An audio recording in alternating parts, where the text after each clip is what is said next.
Now let's talk about outside of the box. That was all kind of inside of the box. That's stuff everybody does every day.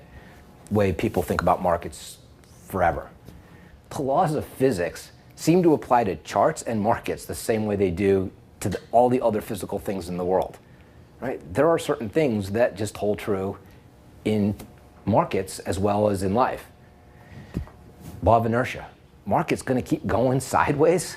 It's going to do nothing until there's something to make it do something, right? It needs a force to get it to move in a direction. And that's Newton's law of inertia. Acceleration. If a market is sitting there, to make that market move in a direction, right, you need to apply some force to it. And to make it move faster in that direction, you need to apply more force. The force in that case would be more buying, right? So if the market were going to go up, it takes a little bit of buying to get it moving, right? It depends upon how stuck it is in this range. Once it starts to move, you still got to put even more energy into it. You got to get more buyers in there if you're going to make it move faster. For every action, there's an equal but opposite reaction. Not so much, but there's something close to that we're going to talk about in the next slide, which is elasticity.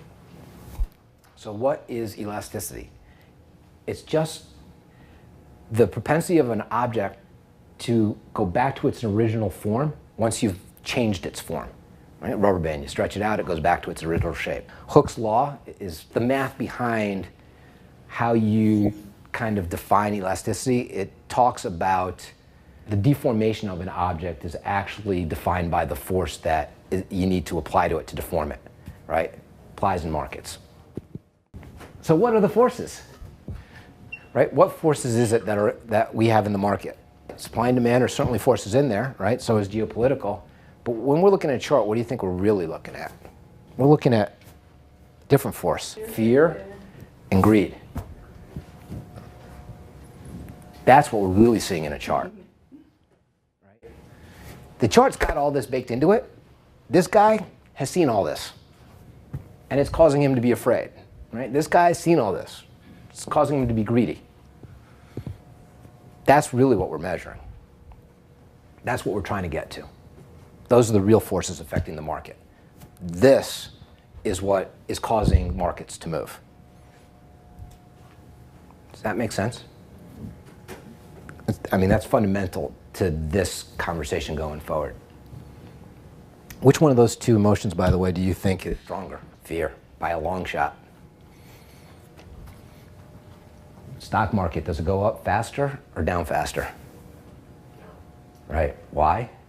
Because the stock market is generally full of people that are long stocks, and fear takes over. On the way up, it's people getting long stocks. It's not people getting out of short positions. Most people do not, and all a short position means you sold it before you bought it, right? Stock market is generally not full of people who have sold first. I don't really care why markets do what they do.